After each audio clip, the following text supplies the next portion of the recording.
What do you think Dave's up to right now? I think he might be trying to stop in, get some beaver nuggets. He's a big fan of the nuggets.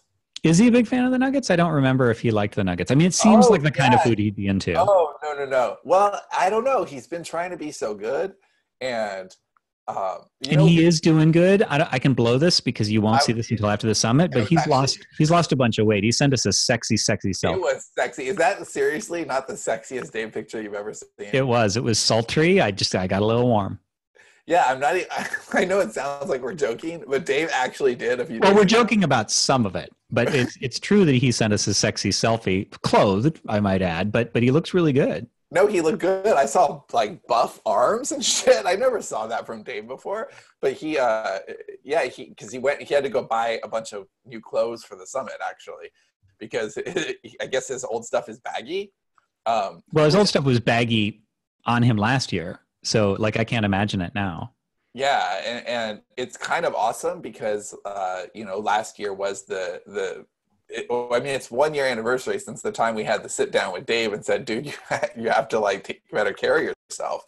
And he's down what, like 70, 80 pounds since then. So that's kind of awesome.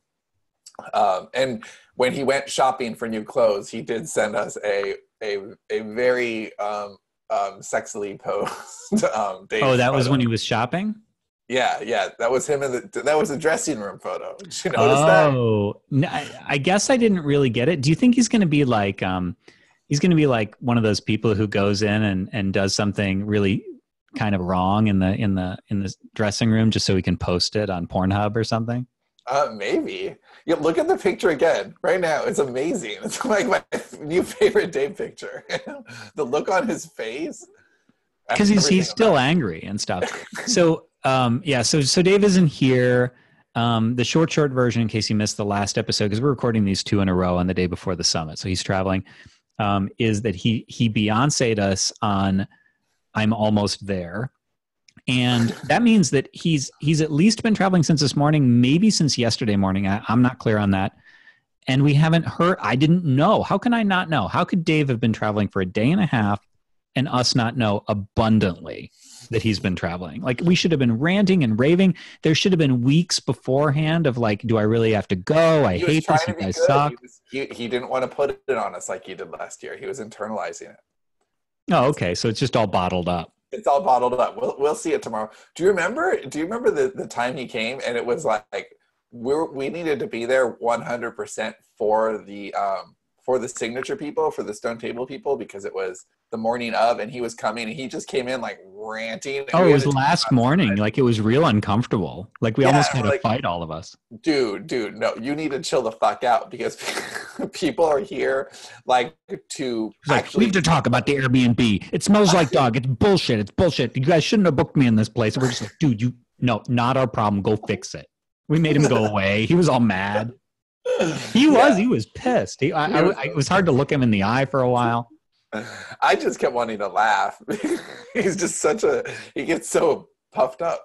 So Puffed anyway, up Dave. So Dave is a good segue into habits, right? So what do you think the framing is here? Because we've talked about habits before, but this is more like, I would say this is like hacking, right? it is more Life hacking, hacking. and I think that it's a good show actually to have without Dave on, because if he was on, it'd probably turn into a busting up Dave show, and Despite the that's fact that he's doing really well with his habits. yeah, he is doing really well. He's doing much better. But I think the kind of stuff that we're talking about is actually his weakness. And it is hacking yourself. Because I think when you're hacking yourself, you want to, by nature, you're finding better means for things. And a lot of those require some uncomfortable routes.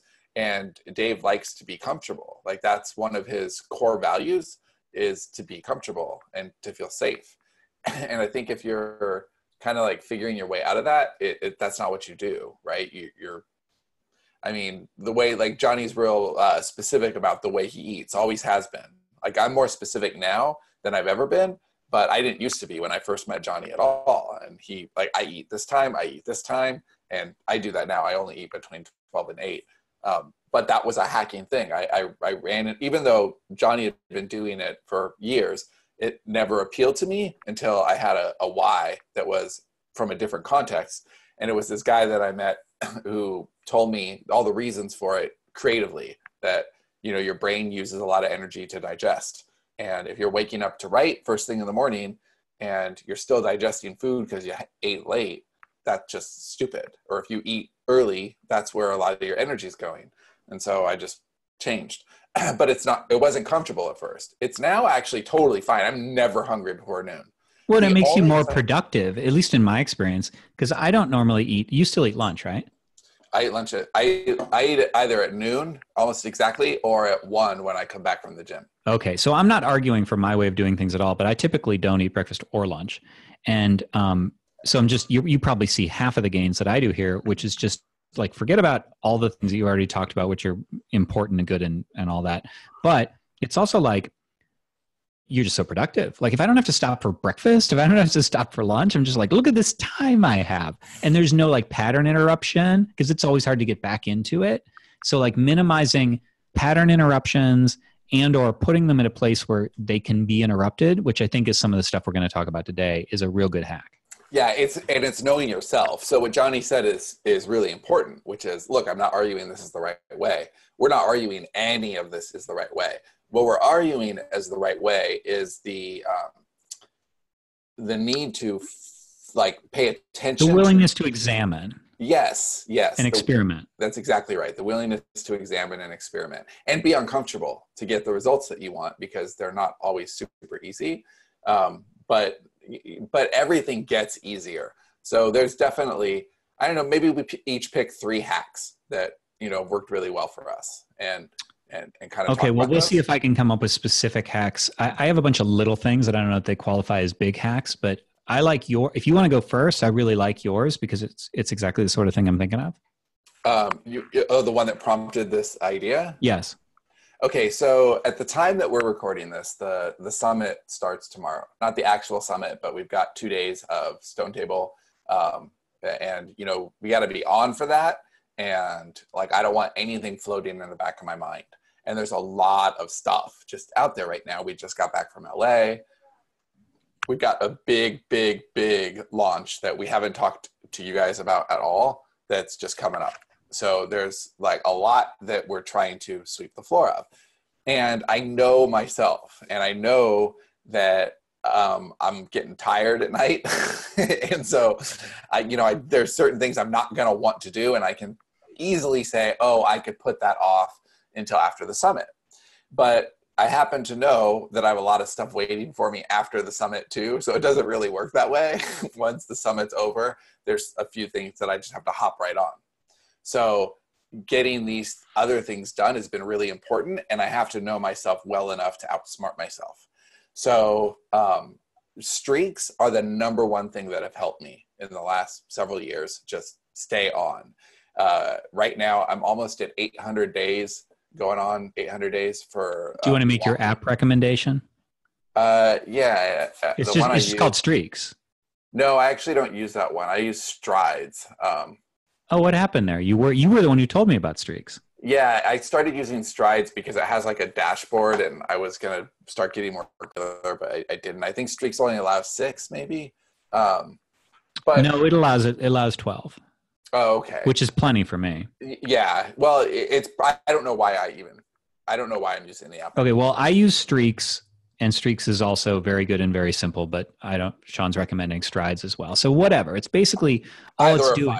Yeah, I mean, all it's doing is, did you keep up your streak? So, and I know the ways that streaks work is it can either be a literal streak, which is what Sean psychologically needs, which is every day, or it can be something like you do it on certain days of the week, or you can say this many days a week. So between say Sunday and Saturday, depending on how you set your week, you need to get 6 days or 5 days. So like I have one where I don't know if I've mentioned much, but I'm learning piano, and so I have to practice. I want to practice, and so I just say 4 days a week. But it doesn't matter what days they are, as long as I hit 4, my streak is intact.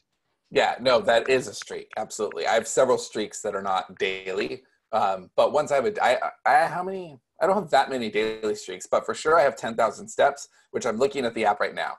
You can also do times a day. Sorry. So times per day. So if you want to drink 8 glasses of water per day, you can set that 8 and until you get there?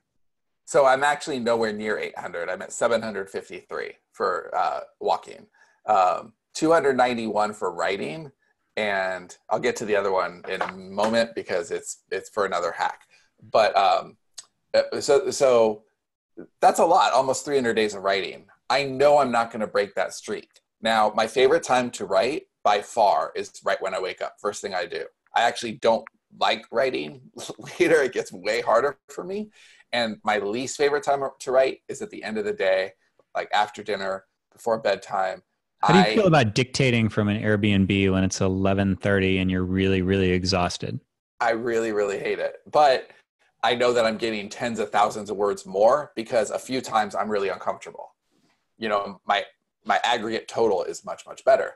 So, so what I've been doing is getting all of my must-dos in during the day. Now, for the first couple hundred days of this writing streak, my writing was always the must-do. No matter what, I had to get that in to maintain the streak. But now at this point, I'm 293 days in. There's no way I'm going to break that. So as miserable as I am writing at 8 o'clock at night, like I did last night and the night before, and what I'll do tonight, because same thing, I've got signature tomorrow. So I'm done. Tomorrow morning, I will have to write right when I wake up. And that's all I'll have time to do. So I just wanted to make sure that my desk was as clear as possible. And so even today, with one day to go, I haven't done my writing yet. I'll do it. I'll do it tonight. And that's about the hardest time of the week I could possibly think of to write is Friday night. But right. Well, what I like so much about this, in case you're not really putting this together, and why this is effective, is that Sean is pairing. I'm trying to think because there is an analogy in my head, and I can't access it. But he's pairing the things that he knows will be the hardest to do with the habitual doing of them right now that is the hardest times or something. So basically, like the hardest time to do anything, I'm guessing, is at night. Probably, yes. Right? Other than just chill out and watch TV with your family. So that's super easy. I really like that. Right. So that's the hardest time to do anything. And so what he's doing is saying, okay, the one thing that I know that just in an OCD, like compulsive fashion, I won't fail to do this. I'm going to do it then. Because like you're going to get to 8 o'clock. And if it were exercise, you'd be like, oh, fuck it. I'll just let that one bring. Yeah. There's very few things that I would be willing to do right now at 8 o'clock at night. But that streak is so important to you that you're like, oh, God damn it. I have to do it. Well, okay. What's funny is that it's not the streak itself that's important at all. It's not like I'm not even that competitive with myself. It's more that once it's gone, I'm at ground zero and I'm not going to feel motivated to do it again. Right. So I could it could be a month like until I start again. And then that's a lot of shit to lose in the meantime. It just is. And that's the normal rhythm. So anyway, that's my first is the power of streaks. And they get more powerful over time because you'll do more to keep them. And then once you keep them, you can kind of like cushion your other must-dos around them to make yourself on task. Because there's other times when, like, I also know myself well enough to know that when there's a lot on my plate, sometimes is when I actually procrastinate the most, which is so stupid. It's so stupid. I'm like, no, oh my but it's God, the same thing that makes people keep eating when they're already binging. Yes, right. It's like I have so much to do. You know what I should do? I should read Screen Rant. Right. Like, no. Or watch some of those pitch meeting videos that I like so much. Right. No, what you should do is, start the timer and just start writing against yourself. But the streak helps me to do that and makes it like, it's basically eliminating the need for decisions. The decision is made for me. I just agreed to it 293 days ago. So we'll see how this works out because Sean's is really nice and granular and it's like a tip that you could take a note. Okay, do this. Mine is much softer and it's something that we've actually talked about before, but I've refined it some. And this is just being very aware of the time of day that you do things. So I'm actually the same. I have a very narrow window where I'm very good about writing in the morning, but it has to start within 15 minutes. If I dick around for 20 minutes, it's real hard. And if I wait a half an hour, God forbid an hour, if I do something, I'll just check email. Then it's monumental. Email has never, ever, ever been the right thing to do, ever. Not once. No, especially since I get a lot less email now. Like I've really optimized email, and most of our communications via Slack, things are very quiet now. And so going and doing email, like I've done this thing where I actually don't get enough email to distract me sufficiently. So like I'll go and I'll look and I'll be like, damn it, there's still the same email in there, the same single email. Is my email not working? Should I refresh it again? I'm used to getting 60 in the past. So basically the way, and we've talked about this a little bit, we actually both do something very similar, is for me, the first thing is to get in and write like right away. That's prime time. Actually, depending on how much I'm writing, I've had a jammed schedule recently too. And I found that if I'm on task and I write right away, I can actually get like a pretty good chunk, like I would say enough for the day for sure by 10, which is crazy because I allow myself until noon. But in the afternoon, I've increasingly tried to do this like Tetris act to allow the activities that are best suited to various times it's like, I'm trying to think how to describe this. So if I'm going to be on a meeting, I actually don't know, you may hate this, Sean, because Sean's always present in Zoom in the meetings with the video and everything. You probably complained about me about this, but I always attend via phone because it's just better for me. So if I can walk, I think better on a walk. And I need to take the walk anyway. So combining those two works. I've also done it while driving a few times because then that isn't like driving is just sinkhole time. Driving is like, you can't do anything else.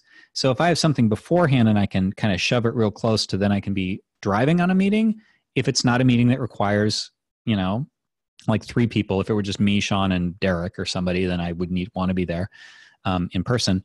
And that allows me to take time that was non-productive and turn it into something productive and the time before it, right? Because if I have something that goes right up until a meeting and I can drive for the meeting, then it means that I can start that activity later and get more done in the morning. So thinking of my schedule as like Tetris blocks of where can we fit various things. I know that we're always blocking meeting times, not story meetings, but just meetings in general. So scheduling meetings with a half hour between them is a mistake if you can avoid it for us. Scheduling meetings with an hour is just as bad. So we're always like, okay, so we just had a meeting. We have a meeting from 3 to 3:30. Can we do anything to get our next meeting, that one that we need to have? Can we do anything to squeeze it as close as possible so that starts at 3:30 or something like that? I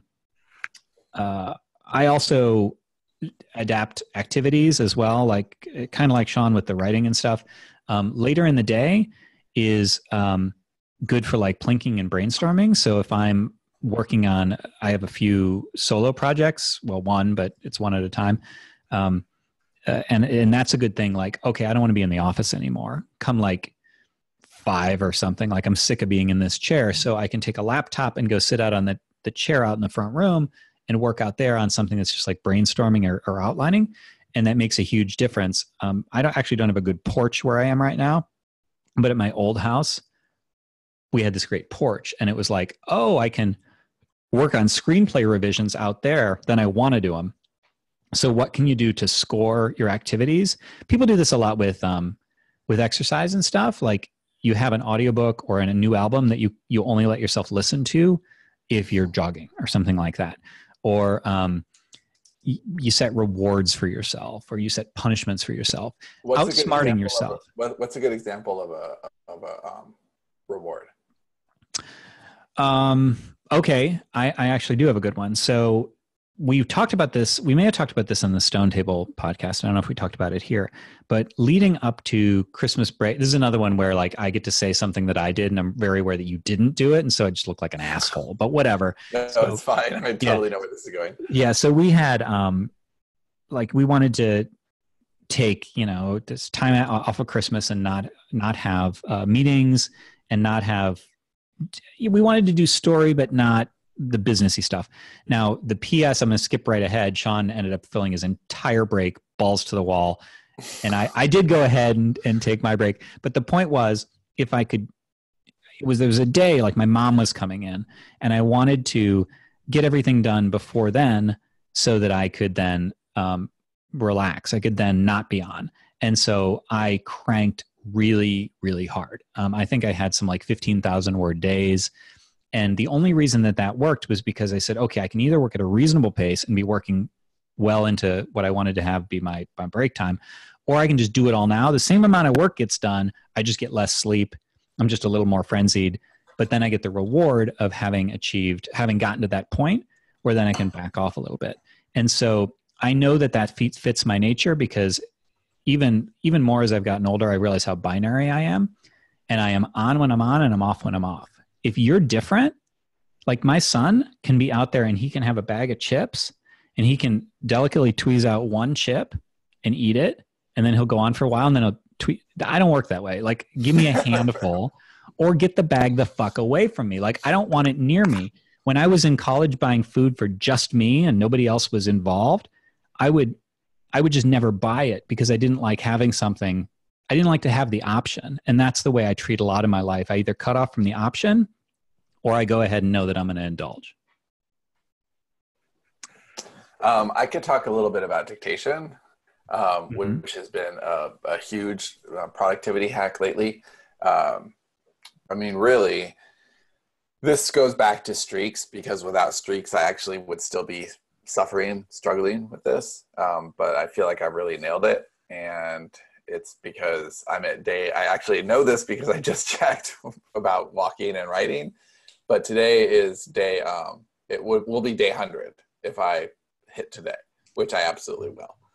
So 100 is... Congratulations. Thank you. And I haven't done it yet. And dictation is the same as writing. The earlier, the better. The later it gets, the less I want to do it. And it's harder to do. Like, there are less places that it fits. So the funniest thing for me was when we were in LA a couple of weeks ago, imagining Sean at like 10 at night, walking around the streets of downtown Los Angeles dictating.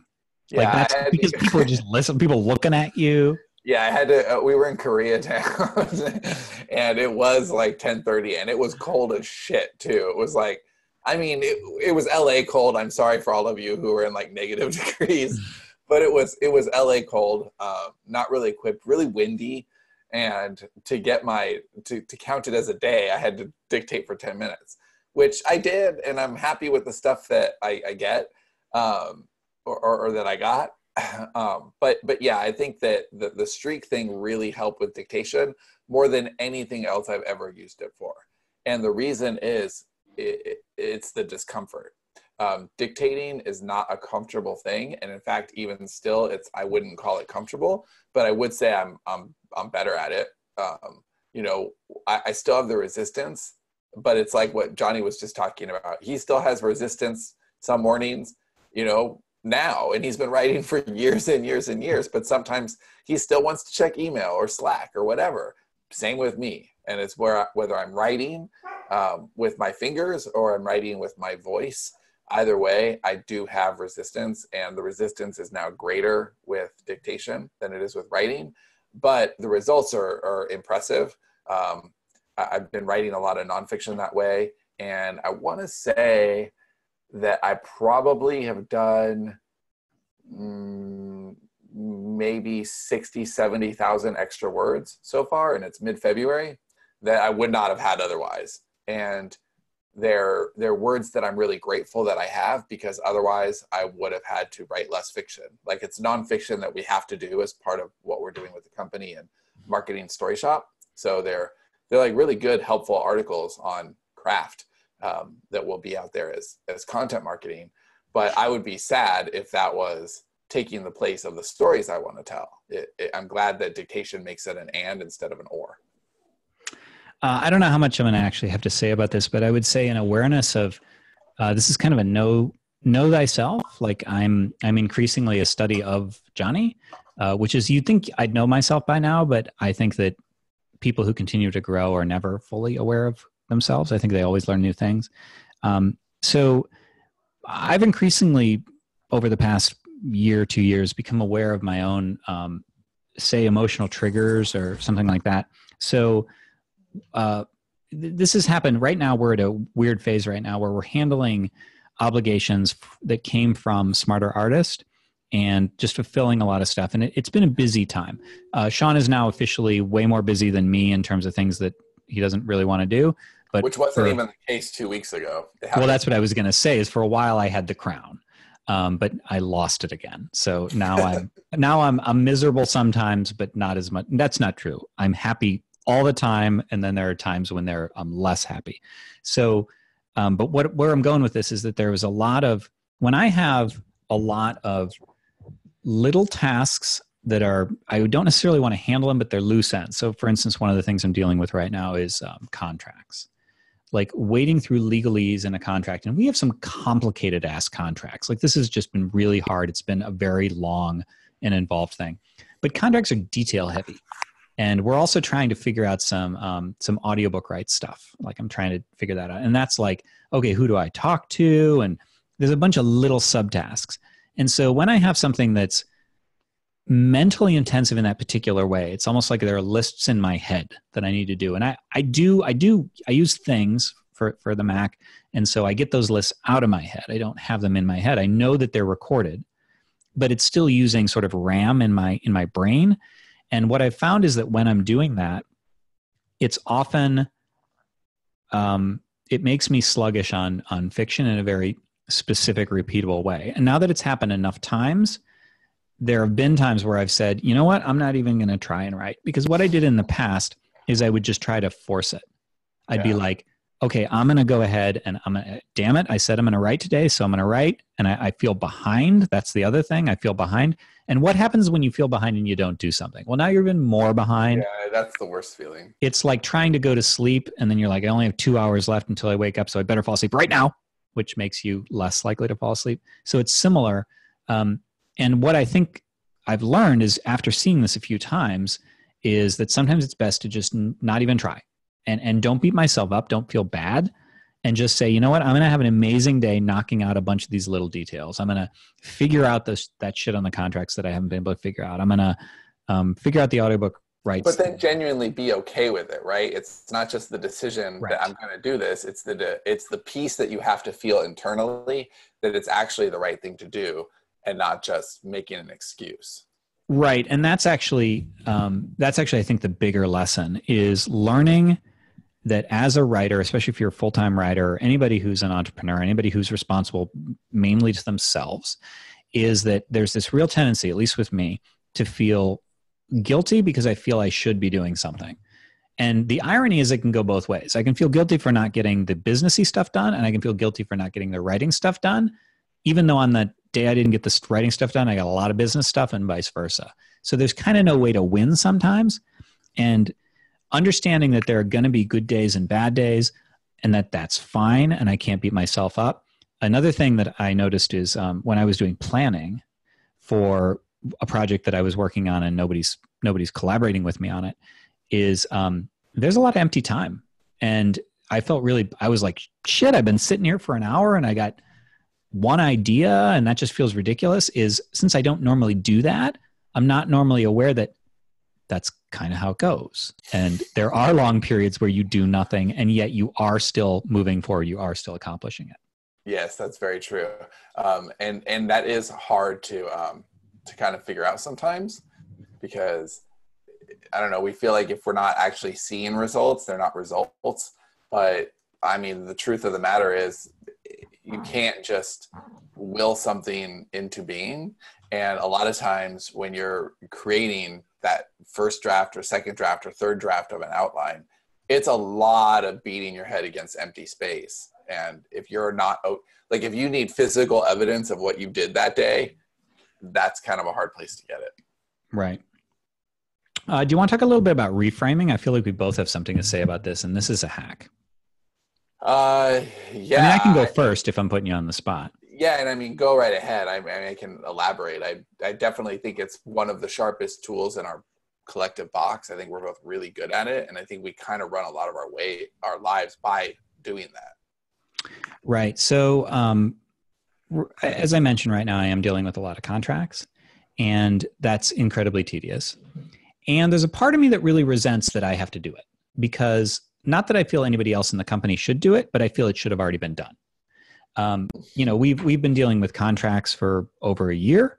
in various ways. And we've had people that was their job, and we've like but they just haven't gotten anywhere.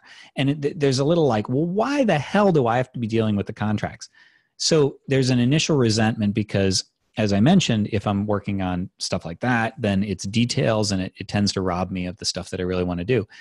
But reframing that as, here's the master reframe right now. So right now, March 31st is the end of the last Smarter Artist obligation of any sort. So I have consults I'm doing for the clocking out course that we did. Those are done by the end of March. The Stone Table ends at the end of March. Just various things that we're doing end at the end of March. And after, in April, we're full story. So because I know I'm all or nothing, and Sean's very similar in this particular way, this particular instance, we're like, okay, bitches, load it up until March 31st. Like, break my back until March 31st. As long as it means anything that might leak into April, no, let's double time it in March so it doesn't have to happen. Very true. So the contracts become part of that. It's like, okay, how optimized can we get the business before March 31st? It's like a game. Like, what can I solve? What problems can I anticipate are going to happen during the time that I want to be fully free? And let's just do them now. So I'm doing the same things. I don't necessarily like them anymore. I don't like them more. But now it's an exercise in future freedom, which is a reframe.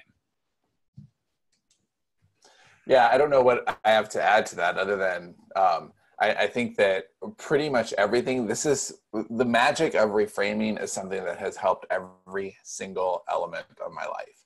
It helps when I talk to my children, and they're like upset about something, we can find a way to reframe it. When I have too much to do, it helps me reframe it. When I don't necessarily like the things on my plate or the order that they're in, I can reframe it. But it really is a magic that if you can do it, it's basically learning how to feel good about everything. And don't you want to feel good about everything? A lot of times feeling bad is a choice, which, that is something that Is that why Dave isn't on this episode? Well, I was actually going to bring Dave up just now because I know that Dave actually believes that. He just doesn't know how to get out of the spiral. And I think that this is how you get out of the spiral, is by telling yourself a different story. It's really easy to get stuck in the same story, and then you loop because that becomes the familiar story that you tell. So anyhow, talk about the inventory management story. Well, I don't know if this one is tired at this point, but maybe not. Maybe all of our stories are. I think you've only told it once, and it was a long time ago. Well, okay. So a while back, we had, just a lot of stuff to do. It was when we were first kind of joining forces to be Voltron, and really saying, okay, we're going to put Sterling and Stone is going to be, the things that Dave and I are doing together with the things that Johnny and I are doing, and Smarter Artist and all of that. And there was just all of this data to manage and put in one place, and a lot of stuff to figure out. And it felt like admin work, and I hated it every day. And every day was like, oh man, I got 2 hours of admin to do. And it was just like the end of my day every day, and I just hated it. And the moment I stopped calling it admin and started calling it inventory management, I was like, okay, so like it's my job to manage the inventory so we can make money on it. And that became more of an exciting prospect than the, indentured servitude of admin work. Right. I mean, I think that particularly for me, one of the things that really pushes my buttons in a good way, I guess, is optimization. And so if I can frame something as an optimization, then I'm immediately going to like it more. So the audiobooks are a good example. We are going to start doing some audio again, and there is some figuring there that needs to be done, and just some administrative. It's not bad. But if I think like, oh, like now we're optimizing, like we're going to build this, and we have the systems now such that once it's built once, it'll be easier next time. Now, we've said that in the past. We've said, okay, we're going to build systems, but then we always reinvent the wheel. We're finally at a place where I sincerely believe that because of the people and the way that we operate, and because of the way we've streamlined the things that need to be streamlined, we are genuinely going to, like, we're saving time now to benefit later. And suddenly we've heard from so many people that are doing really well on audio that it's like, oh, that's untapped. And so then it becomes exciting if I think of it in terms of optimizing. Do you want to say anything about accountability in closing? That's sort of the last one that I had. I mean, streaks is one. The fact that I have to, like, only I know that I checked off or didn't check off something. Like, even if I'm not getting, so here's one for me. I'm a diabetic. I'm type 1 diabetic. And so I want to keep my blood sugar below 200 at least for a day. And last night in the middle of the night, like, it was like 200 or something. And I'm like, motherfucker, I didn't do anything wrong. It just happened. But I'm like, okay, I'm not going to lie to myself. I'm not going to not check it off. I'm not going to say that that didn't happen. And it's one more reminder. Like, it just reinforces, okay, next time I'm like, do I really want to eat that piece of cake? Because I have not, like, I've had a bunch of days in a row where I've gone over 200. Do I really want to do that again?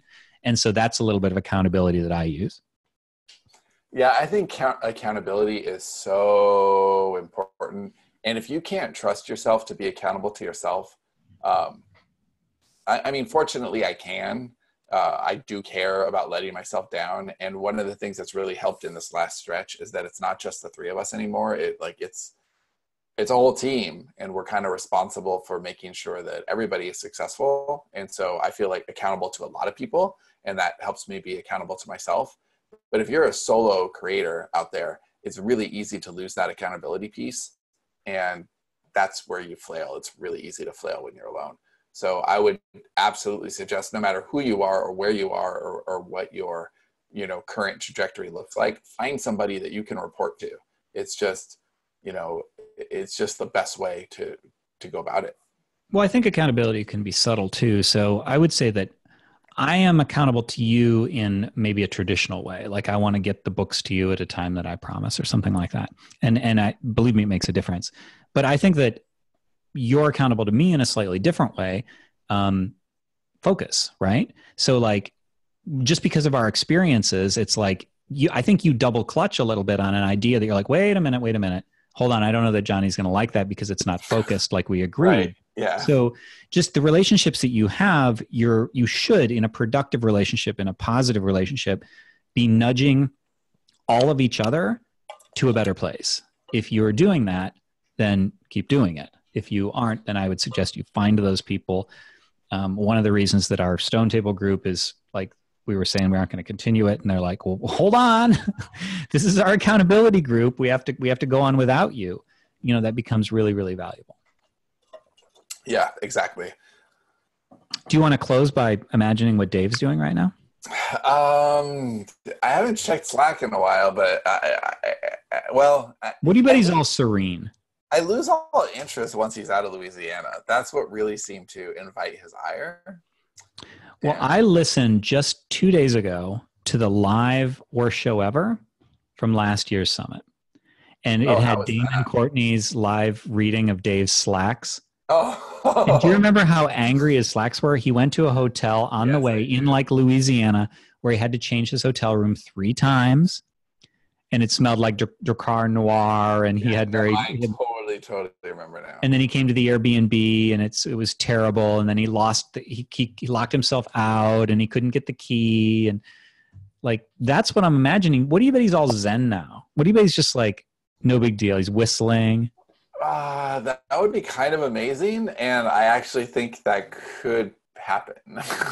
I do like the new svelte, Svelte Dave. Yeah, if he's game, I want to take him to Cane's Chicken Fingers because I think he'd dig that because he has the palate of a toddler. He might. There's one across the street from my house. Maybe I know. That's the one I'm thinking of. Yeah, maybe I should say, hey, meet me here for dinner. I'll buy you all the chicken tenders you want. I want to close this year's summit less painfully than last year's. That's my goal. Yeah. That's my goal for this summit. I think that feels like a guarantee. I think last year's was an anomaly. Yeah, it was. But it led to Slimmer Dave.